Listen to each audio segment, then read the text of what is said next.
Hello friends, আমি সুস্মিতা। আমার channel জানাই সবাইকে ওয়েলকাম। তোমরা কেমন আছো? আশা করি ভালো আছো।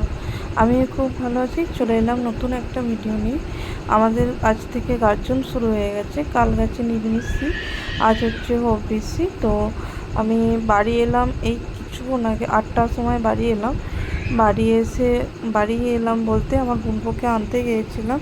বোনপো মিশনে পড়াশোনা করে, আর ভোটের জন্য তো বাস কিছুই নেই, তার জন্য আমাকে একটা ট্রেন ক্যান্সেল হয়ে গিয়েছিলো। আর 6:30 ট্রেনটায় মোসাগ্রাম থেকে মানে ছাড়লো, আর 7টা 20-তে শ্যামসুন্দরে নেমে তারপর কোনো লোক টোটো ধরে বাড়ি এলাম। এসে রেডি হয়ে খাওয়া দাওয়া করে রেডি হয়ে গাজন দেখতে চলে গেছে। দেখো, এটা হচ্ছে আমাদের বাবার নারেশ্বরের গাজন। আমাদের গাজনটা অ্যাকচুয়ালি হয় বুদ্ধ পূর্ণিমা ধরে। বুদ্ধ পূর্ণিমাটা তোমার কখনো বৈশাখ মাসে পড়ে, আবার কখনো জ্যৈষ্ঠী মাসে পড়ে। দেখো, আর এবছর সন্ন্যাসীটা না কমই হয়েছে, কারণ আমাদের গ্রামে অনেকজন মারা গেছে, তার কারণে ওষুধ গায়ের জন্য সন্ন্যাসীটা কম হয়েছে। আমি একজনকে জিজ্ঞাসা করলাম কতজন সন্ন্যাসী হয়েছে, আমাকে বললো 53টা। এবার সঠিক জানি না কোন, কেননা তখন পুজো আরম্ভ হয়ে গিয়েছিলো। আর দেখো, এখানেই হবে হেঁদুল সেবা। এখানে ওই নাপিতে আগুন করছে, মানে নিচের দিকে মুখটা করবে, আর উপর দিকে পাটা করে ঝোলানো হবে। নাপিত আগুনটা করছে কারণ হেঁদুল সেবা হবে। ওখানে পুজো এখনও শেষ হয়নি, পুজো শেষ হলে তারপর হেঁদুল সেবা হবে। এই হেঁদুল আগুনটা আগে, আর আগুনটা এইভাবেই চলবে না, আগুনটা তোমার নিভিয়ে দেবে, মানে এত দাও দাও করে জ্বলবে না গো। দেখো, পুজো প্রায় শেষের দিকে, আর এখানে হেঁদুল সেবা হবে বলে, মানে ঠাকুরতলায় পুজো হয়ে গেছে, এখানে হেঁদুল সেবা হবে বলে পুজো হচ্ছে। দেখো, আর এখানেও ব্রাহ্মণ মন্ত্র বলছে। তো এখানে পুজো হবে, পুজো হওয়ার পর তারপর হেঁদুল সেবা হবে। আমার মাসি তো এখানে তো মানে বড় বড় দুটো শাল কাঠ, বড় বড় শাল বসিয়েছিল, তারপর ওদের হেঁদুল সেবা ছিল। আর আমাদের এরকম করেই হেঁদুল সেবাটা হয়। এবার দেখছে আমাদের গ্রামের ছেলেগুলো যে হেঁদুল সেবা তুলতে যে কোনো দুর্ঘটনা ঘটবে নাকি, তো তার জন্য টেনে একবার দেখে নিল যে ঠিকঠাক বাঁধা হয়েছে কিনা। দেখো, আর এখানে কী বলতো, সন্ন্যাসীরা সবাই পুজো হচ্ছে, পুজো হয়ে যাওয়ার পর 3 পাক ঘোরার পর তারপর হবে হেঁদুল সেবা।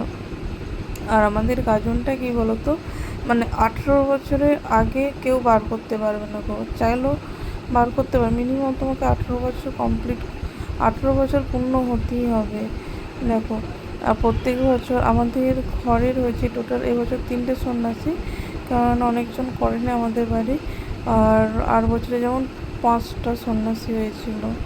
আর এবছরে এত গরম রেখেছে, তার উপর আবার সন্ন্যাসীটা কম হয়েছে। ওই বললাম না যে মানুষ অনেকগুলো, অনেকের মারা গেছে, তার জন্য কালা ওষুধের জন্য সন্ন্যাসীরা কম হয়েছে। দেখো, আর হেঁদুল সেবা দোলানো হচ্ছে, আর আমাদের এইভাবেই প্রত্যেক বছর দোলানো হয়। আর এবারে বাবার মন্দিরটা একটু অন্যরকম সাজানো হয়েছে। দেখো, প্রথমেই মানে একজন উঠেছে, কেমন দুলছে দেখো। আর সত্যি কথা, সবই হচ্ছে বাবার মহিমা, তাই না? কথায় আছে না, ভক্তির ভগবান। তোমার যদি ভক্তি থাকে তবেই তোমাকে বাবা টানাবে। যতই বলি যাব যাব, করব করব না, এই দেখো না, আমার মা চৈত্র মাস থেকে বলছে যে পুরী যাব, কিন্তু চৈত্র মাস থেকে গাড়ি ক্যান্সেল হচ্ছে, যাব না করে। বলে না, যদি বাবা ঠাকুর টানায় তবে তুমি সেই জায়গায় এসে পৌঁছাবে। কথাটা একদম বাস্তব, কে বিশ্বাস করো কি না জানি না। তো একদম তোমার ইচ্ছাও থাকতে হবে, আর ঠাকুরও টানাতে হবে। দেখো, হেঁদুল সেবা দুলছে, আর প্রচুর এই সামনেতে প্রচুর লোক সব ভিড় করে দাঁড়িয়ে দেখছে। আর প্রত্যেকটা হাতে ফোন, মানে এমন কেউ নেই যে ভিডিও করেনি।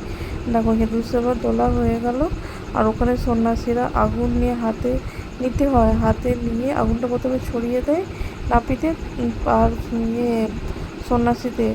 তারপর হাতে নিয়ে সন্ন্যাসীরা ঠাকুরতলায় চলে এলো, ওখানে তোমার ফুলগুলোকে ফেলে দেবে। পুজো করা ফুলগুলো একটা জায়গা আছে, ফেলে দেওয়ার পর তারপর মানে ভোগ দেবে, মনুই ভোগ, কিন্তু বাড়ির জন্য। ওই ভোগটা সন্ন্যাসীরা খেতে পারবে না গো, বাড়ির জন্য ভোগ দেবে।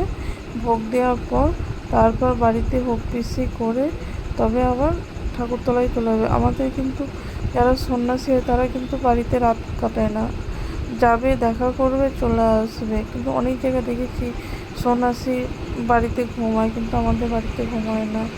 দেখো ভোগ দিচ্ছে সন্ন্যাসীদেরকে, ভোগ দেওয়ার পর সবাই আমরাও একটু ভোগ নিয়ে বাড়ি চলে এসেছি। ভিডিওটা এই পর্যন্ত, আজকের মতন টাটা।